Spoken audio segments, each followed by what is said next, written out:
750 হাঁসি আপনার বিক্রি করছি, যেটা একটা চ্যালেঞ্জিং ছিল।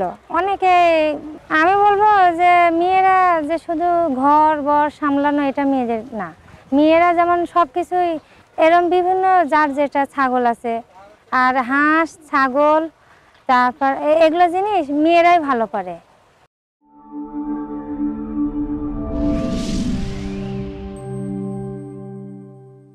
ফারজানা পারভিন গ্র্যাজুয়েট কমপ্লিট একজন শিক্ষিত উদ্যোক্তা। স্বামী একজন সরকারি চাকরিজীবী। নিজে চাকরি না করে উদ্যোক্তা হওয়ার জন্য বিগত 1 বছর হলো শুরু করেন এই বেজিং হাঁসের খামার। বিস্তারিত নতুন একটি পর্বে আমাদের আজকের গন্তব্য পুঠিয়া, রাজশাহী। আসসালামু আলাইকুম। ওয়ালাইকুম আসসালাম। ভালো আছেন? হ্যাঁ ভাইয়া। এই যে পুকুরের পাশে এই খাবারটা কি সেগুলো দেখতে? এটা আমাদের এই যে বেজিং হাঁসগুলো খাওয়াতে। ও মানে ওই যেগুলো পুকুরে ছাড়া আছে যখন মন হ্যাঁ, চায় ওরা যখন ইচ্ছা হয় তখন ওরা উঠে একাই খেয়ে নেয় একা খেয়ে নেবে। আচ্ছা ঠিক আছে। তো আপনি এই খামারের বয়স কত? এই খামারের বয়স হচ্ছে 13 মাস। 13 মাস। হ্যাঁ। হাঁস আছে কতগুলা? হাঁস আছে আমার 300টা। 300টা। ডিম দিচ্ছে কি কত পার্সেন্ট আসে এখন মোটামুটি দাও? ডিম আমার আসছে হচ্ছে 95%। 95% আসে না মনে হয়। মানে আমরা তো আগে দেখছি 90, 85, 90। না এটা তো মেয়ে হাঁসি বেশি যেহেতু নর আমরা হিসাব করে রাখছি, যেমন একটা হাঁসের জন্য 5টা মেয়ে হাঁসের জন্য একটা করে নর। আচ্ছা আচ্ছা আচ্ছা। তো আমরা একটু নর এরিয়াটা রাখছি বেশি, যাতে আমরা যেহেতু হ্যাচারি করি একটু পার্সেন্টেজ বেশি আসবে হ্যাচিং এর, এই কারণে আমরা নরটা একটু কিছু বেশি রাখছি। কারণ কোনো কারণে আমার যদি এই নর একটা মারা যায় তখন তো আমার হ্যাচিং এরিয়াতে পার্সেন্টেজ কমে যাবে, যার কারণে আমরা 5টা মেয়ে হাঁসের জন্য একটা রাখতে হয়। আমরা একটু বেশি রাখছি 10টার জন্য, দেখা যাচ্ছে 3টা করে নর এরিয়াতে রাখছি, যাতে আপনার ডিমটা ভালো হয়। ডিম ভালো হবে। আর যদি উপরে বাচ্চা নাই তারপরে যাই চলেন দেখি উপরে যদি হাঁস নাই। এখানে হাঁস ওই উপরে থাকে, এখানে ওরা থাকে যে খাওয়া দাওয়া করে, জাস্ট আমরা ছেড়ে দিয়েছি। ম্যাডাম এই যে আপনার আধুনিক পুজো দেখতেছি, খেয়াল করতেছেন যেখানে আপনার যে সিসি ক্যামেরা দেখতেছি, আবার যে পানির পটগুলা আধুনিক, আমি অবশ্যই এর আগে দেখছি কিনা আমার খেয়াল নাই না। এটা সিস্টেমটা বলেন তো দেখি কি আসলে এই সিস্টেমটা? এটা হচ্ছে অটো ডিঙ্কার। আচ্ছা। এখানে আপনার ওই ট্যাঙ্কি আছে আমাদের, ওখান থেকে অটোমেটিক পানিগুলো এই ডিঙ্কারে আসে। হাঁস খাবার খায় যখন পাশে পানিগুলো দেওয়া থাকে, অটোমেটিক পানি চলে আসে। যখন ওদের খাবার খেয়ে গলাতে আটকে যায় তখন ওই পানিটা নিজে থেকে খেয়ে নেয়। তার মানে ও পানি খাবে, হ্যাঁ, আর পানি আসবে, পানি খাবে, হ্যাঁ পানি খাবে, পানি আসবে, হ্যাঁ এই পানি এভাবে থাকবে। পানি খায় যখন কমবে তখন পানিটা আবার চলে আসে। পানি ও না খেলে পানি আর দরকার না, না পানি না খেলে আর পানিটা অবশ্যই হচ্ছে না। আর এই যে এখানে আপনার ট্যাঙ্কি চলে আসছে, হ্যাঁ এই ট্যাঙ্কি থেকে পানিটা আসে। আর সিসি ক্যামেরা কত লাগানো আছে না মোটামুটি তাও? আমার এই খামারের মধ্যে আছে 5টা, আর হ্যাচারি ওখানেও আছে আরো 2টা। তাই না, চল একটু বাইরে যাই, কারণ যেহেতু হাঁসগুলো বাইরে। আর সিসি ক্যামেরা আপনার সবগুলো ডিজিটাল, এই যে যেমন হ্যাঁ আমার এই যে হচ্ছে আপনার রঙিন ক্যামেরা, রাত্রে বেলা আপনার লাইট ছাড়াও এটা একবারে দিনের মতো আলো। যে সাদা কালো দিলে কি হয় আপনার রাত্রে ওগুলো লাইট ছাড়া অন্ধকার। আর হাঁস যেহেতু আমাদের সন্ধ্যার সময় খাবারটা খাবে, ওঠার পরে খাবার খাওয়ানোর পর লাইট সব অফ, কারণ যদি আমার লাইট থাকে তখন ডিমটা আপনার পার্সেন্টেজ কমে যায়, ওরা রাত্রে বেশি লাইটে ঘুমাতে পারে না। খাওয়া দাওয়া শেষ বিশ্রাম করবে ওরা, আর রাত দেখা যায় 2টা 3টার দিকে ডিম, তখন ডিম পারে, রাত্রে ডিম পারে মেনলি। আমার আপনি খামারে আসলেন কিভাবে সেটা একটু বলেন। খামারে আসলাম যে এই যে গত 20 সালে যে আপনি করোনা আক্রান্ত হলো দেশে, খাদ্য ঘাটতির একটা, আমাদের মাননীয় প্রধানমন্ত্রী বললেন যে এই করোনাতে দেশে মানে পুরো বিশ্বই একটা অর্থনৈতিক মন্দার মধ্যে পড়তে যাচ্ছে। তো সেই ইয়াতে আমি হলো আমার হাজব্যান্ড যেহেতু জব করে, তো তার মধ্যে ছুটি, অফিস সব ছুটি, বাসায় আসলো। তখন একটা চিন্তা হলো যে আমরাও তো কিছু করতে পারি, যেহেতু আমি গ্র্যাজুয়েট, আমার হাজব্যান্ড দুজনই শিক্ষিত, তো আমরাই তো একটা দেশের একটা দায়িত্ব নিতে পারি। তো এই ইয়াতে খাদ্য ঘাটতি সংকট মোকাবেলায়, যেহেতু আমাদের বাংলাদেশ একটা দরিদ্র দেশ, মাংস যেটা প্রোটিন সবার পক্ষে চাহিদা মেটানো সম্ভব না, যার কারণে আমাদের এই যে পোলট্রি বাংলাদেশে একটা ভালো অবস্থানে আছে। তো এই ইয়াতে আমার যেহেতু আশেপাশে পোলট্রির খামার আছে, তারপর গরু খামার এটাও অনেক আছে, তো সেই ইয়াতে নতুন কি করা যায়, যেটা আমাদের অঞ্চলে যেমন হাঁস কম, তো ইয়াতে পরে ইউটিউবে আমরা দেখলাম যে বেইজিংয়ের একটা ভালো অবস্থান আছে, যেটা আমাদের বাংলাদেশেও এটা জনপ্রিয়, পুরো বিশ্বে একটা জনপ্রিয়, বিদেশি প্লাস আমাদের দেশের মানুষও এটা একটা লাভজনক, প্লাস খাওয়াতেও খেতে মাংসটা খুব সুস্বাদু বেইজিংয়ের। ভাই আপনার আসলে কি এই ব্যাপারে সাপোর্ট দিল?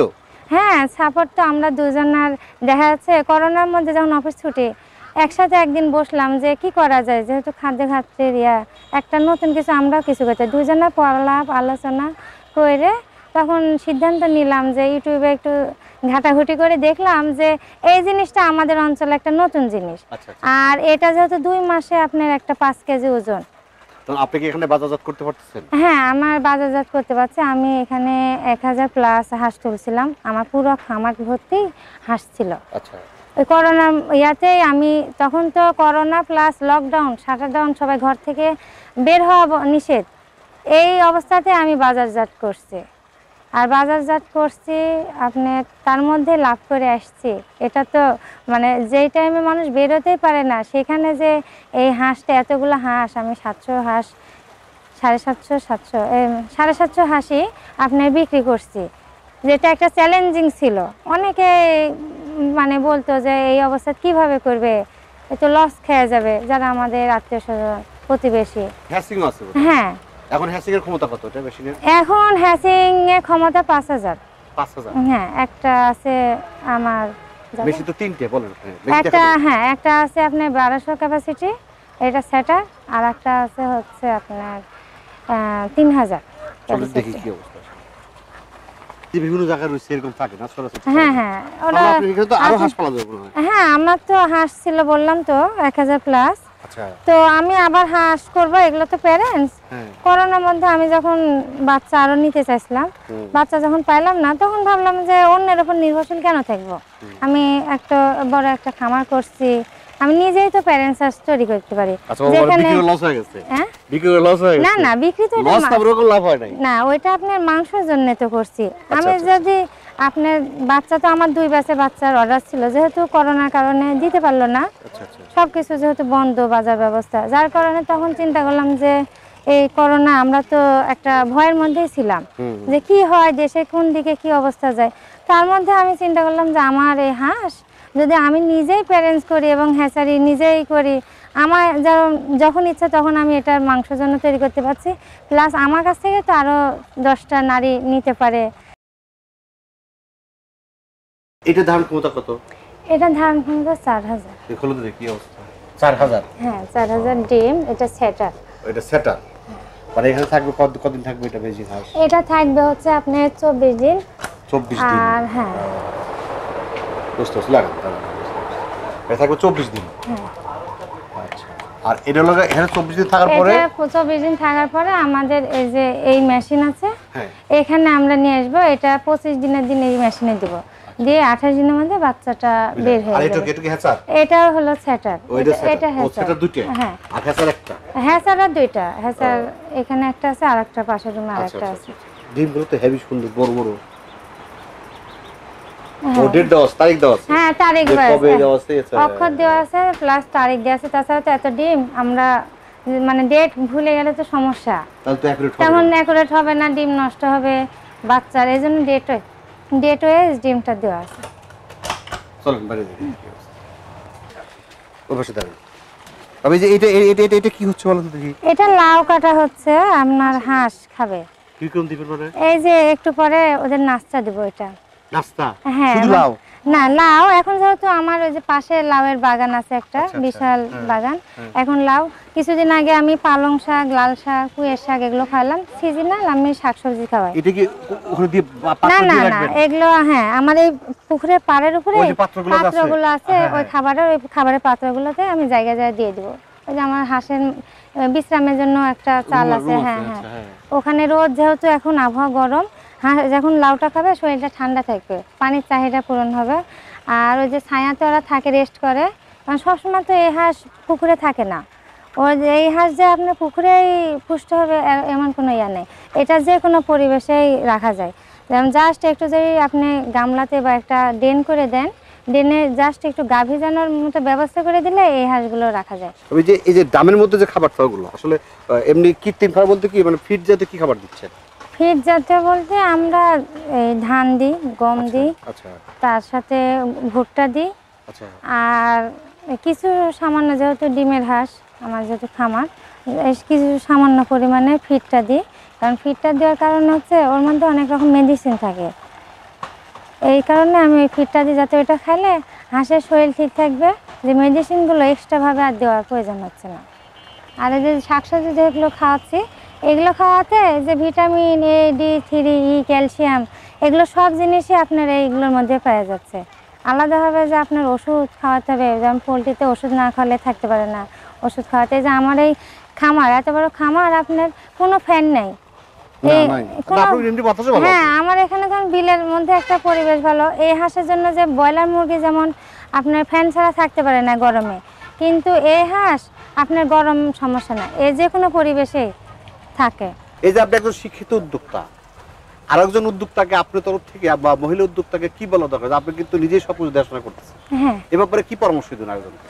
আমি বলবো যে মেয়েরা যে শুধু ঘর বর সামলানো এটা মেয়েদের না, মেয়েরা যেমন সব কিছুই মেয়েরা পারে, সেটা যেমন আমি করছি, এরকম আমি চাই যে আমার মতো আরও 10টা নারী আসুক এই কাজে। খালি যে বাচ্চা, ঘর, স্বামী, সংসার নিয়ে থাকো না, তোমরা আসো, উদ্যোক্তা হও, যেটা আমাদের দেশের উন্নয়নের জন্য নারী উদ্যোক্তা খুব প্রয়োজন।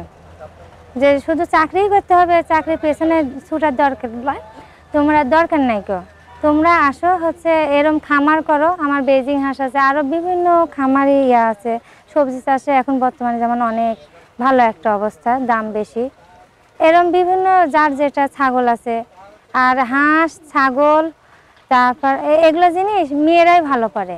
কিছু কিছু ফ্যামিলি আছে, যেমন আপনি কিন্তু শ্বশুরবাড়ি আসছেন, বিয়ের পরে কিন্তু আপনি এখানে আসছেন। এখন অনেক ফ্যামিলি আছে এরা সাপোর্ট দেয় না, এরকম তো আছে যে ফ্যামিলির লোক, গার্জেনরা সাপোর্ট, আপনি ফ্যামিলি আসলে কতটুকু এই ব্যাপারে সাপোর্ট দিচ্ছে আপনাকে? আমার ফ্যামিলি সাপোর্ট আছে বলে তো, বিশেষ করে আমার হাজব্যান্ডের এটা পুরো দমে সাপোর্ট পাওয়ার কারণেই কিন্তু আমি করতে পারছি। যখন ফ্যামিলির সাপোর্ট থাকে না, তখন মেয়েদের এই সামনের দিকে এগিয়ে যাওয়া খুব কঠিন। একটু যদি পরিবারের লোক সাপোর্ট দেয়, মেয়েরা দেখা দিতে পারে যে আমরা কি করতে পারি। আলহামদুলিল্লাহ। এই যে আপনি কিন্তু বিশাল এলাকা, কতটুকু জায়গা আছে টোটাল এখানে?